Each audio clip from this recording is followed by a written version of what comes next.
From the Fed's independence debate to a potential rate cut and high-stakes summits between the United States and Russia and global productivity leaders, the agenda this week reaches far beyond financial markets. To break it all down, let's welcome back to the desk Kyle Rodder from Capital.com, fresh back from the UK. How are you feeling? Jet lagged, but otherwise very good and happy to be here. Excellent. All right, we have a lot to get through. Let's start by talking about Fed independence, because it's something that we've been watching over the past few weeks. The will he, won't he sack Jerome Powell? We know he probably won't, but he's not going to make life easy. No, and he probably can't as well. There's sort of debate as to what extent he's actually got the ability from a legal standpoint to sack him, but he's certainly putting on the full court press when it comes to trying to pressure the Fed to cutting interest rates.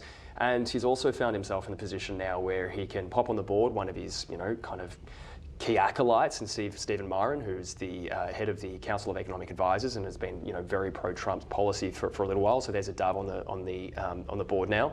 And then on top of that too, there's talk that he may elect someone to the chairperson role, because Powell's tenure finishes, I should say, at the beginning of next year, and that might put a bit of subtle pressure on him to take a bit of a dovish tilt in terms of guidance, with someone else's voice effectively being able to guide the outlook for interest rates. So, no, he can't necessarily do anything to formally interfere with the Fed's operations at the moment, but he's again doing as much as he possibly can to try and effectively jawbone interest rates lower. The thing is now, though, it's not just the Fed, it's also labour statistics. It's also replacing the people there, and there's that question about institution from Trump's perspective.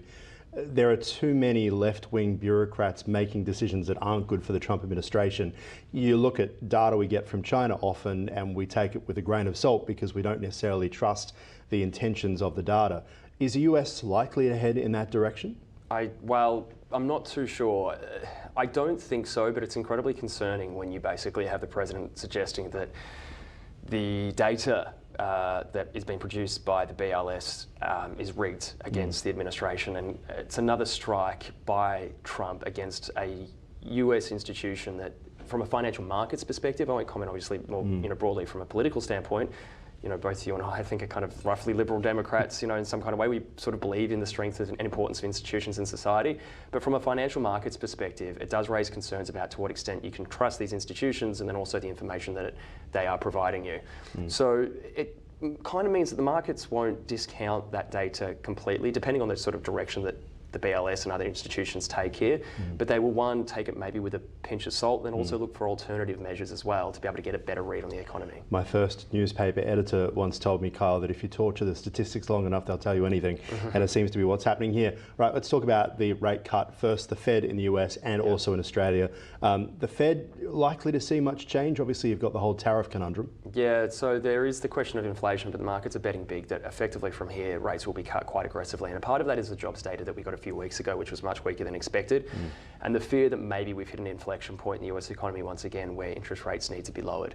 So you've got the markets actually flirting with the possibility of a 50 basis point cut in September, and then another 225s by the end of the year. Wow, I feel like we could go back in time to last year. We're having the same conversation. It was literally the same time last year, and the same jobs report where we got that job shock, and all of a sudden we did get a Fed cut of 50 basis points in the September, and then there was all this debate as whether they cut too soon. I think we'll still persist that debate no matter what the Fed does, because what we're seeing is that although inflation data is behaving, and the Fed has indicated it's willing to look through inflation rises related to tariffs because they might be short term, it's nowhere near target, well, not very close to target, and it's likely to be the case that inflation is going to pick up a little bit from here. We've already seen that in some data this week, so it's going to be a very complicated picture, but the markets are betting on rate cuts, and it's one of the reasons why Wall Street's hit a record high this week. Yeah, it's been pretty big. The ASX also has been pretty good over the past few weeks, but let's talk about rate cuts in Australia. We've finally seen one this week. Did they make a mistake last month? You could probably argue that that's the case. I mean, it's very easy in hindsight to kind of point fingers and accuse them of, more or less. That's what we do, right? I mean, that's our job. Well, yeah, someone's going to do it, right? Throw stones from the cheap seats. But, there is the whole notion when it comes to central bank policy, and it's actually a criticism of Jerome Powell in the United States as well, is that you've always got to skate to where the puck is going rather than where it's been. And one of the favourites, for example, for the Fed job now is Christopher Waller, who was one of the dissenters at the last Fed decision, saying, hang on, The forward-looking indicators are showing labour market softness. He proved to be very prescient. The problem with monetary policy is it works with a lag. So by the time you start to see the weak data, if you haven't cut already, you're already kind of behind the eight ball. So there is the strong argument that the RBA should have maybe cut a little bit earlier. The problem, we go back to data integrity and the sort of trust and importance of data, is that in Australia we only get official CPI figures once a quarter. We're moving away from that slowly, but the RBA has continued to rely on those official numbers to feel confident that inflation's back under control. So, in hindsight, yes, they probably didn't move quick enough, but again, they were probably working with incomplete information. We did get some strong jobs data yesterday, so maybe it also suggests that we shouldn't panic just yet, but it certainly seems to be the case that more cuts are probably going to come, and that now the RBA is less focused on the inflation figures and will have to be a little bit more focused on the jobs data. All right, what about house prices? Because Canada, they're starting to struggle. The UK has been all over the place. New Zealand collapsing, as we're being told. Yeah. We are reassured that Australia has a different set of conditions than those other countries, but those other countries were told the same thing a few years back as well. Where do you see house prices going now that interest rates are coming down, and a real warning from the RBA about the future growth of the Australian economy? Yeah, there's a lot to be concerned about with the Australian economy. Mostly the discussion this week was about the productivity outlook that we've spoken about in the past, and some of the concerns that we have about the living standards that we've enjoyed over the last 20 years sort of persisting for the next 20. Yeah. The situation with the housing market is quite interesting as well, especially if you use it as a juxtaposition between what's happening in New Zealand and maybe to a lesser extent Canada, but certainly in a similar way, is that it's actually an indication of the different approach to tackling inflation from monetary authorities over the last few years. What the RBA tried to do was effectively raise interest rates incrementally and slowly, and not too aggressively, and be more patient with inflation as it came down. We dealt with higher inflation for longer, but we protected the labour market, and the housing market too was a little bit more resilient. Mm. What New Zealand did, and again Canada as well, is that they wanted to kill inflation. Nowadays in New Zealand as well, the RBNZ only has an inflation mandate, which was something that was brought in by the national government when it was elected last year or the year before. Mm-hmm. And so they wanted to smash inflation, but in doing so they also smashed the labour market and smashed house prices. So we're in an interesting situation where we avoided that worst case outcome. We're a bit slower to get inflation back to target. But if we're starting to get interest rate cuts coming through, immigration levels are still pretty consistent. You can sort of imagine a scenario now where house prices might pick up again over the next couple of quarters, just because borrowing is going to be a bit easier. And then we throw AI into the mix on top of all this as well. I don't know about your YouTube, but mine is just full of jobs are going to be cut, the world is about to change. And we've got this productivity summit happening as well, with the unions wanting the government to take early action to prevent AI from taking jobs. We've seen some big moves from some big Australian companies while you've been in the UK.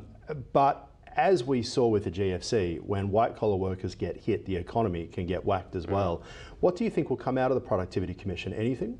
I'm a little bit concerned that already we're seeing things taken off the table as subjects that we're allowed to speak of. And the thing is with productivity is that it's a very structural thing for the economy. It's not like monetary policy necessarily, or fiscal policy, which is quite counter-cyclical. You pull a lever in the short term and demand will sort of fluctuate accordingly.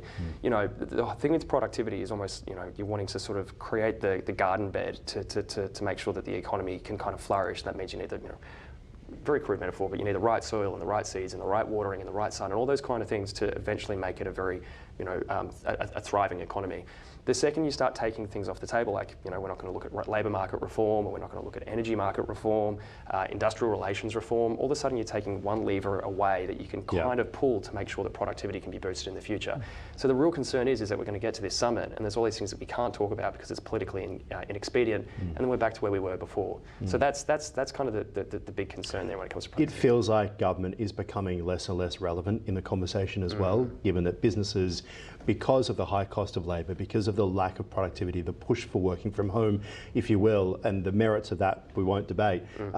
But businesses are always further ahead of governments, right, in making decisions about what will work to survive.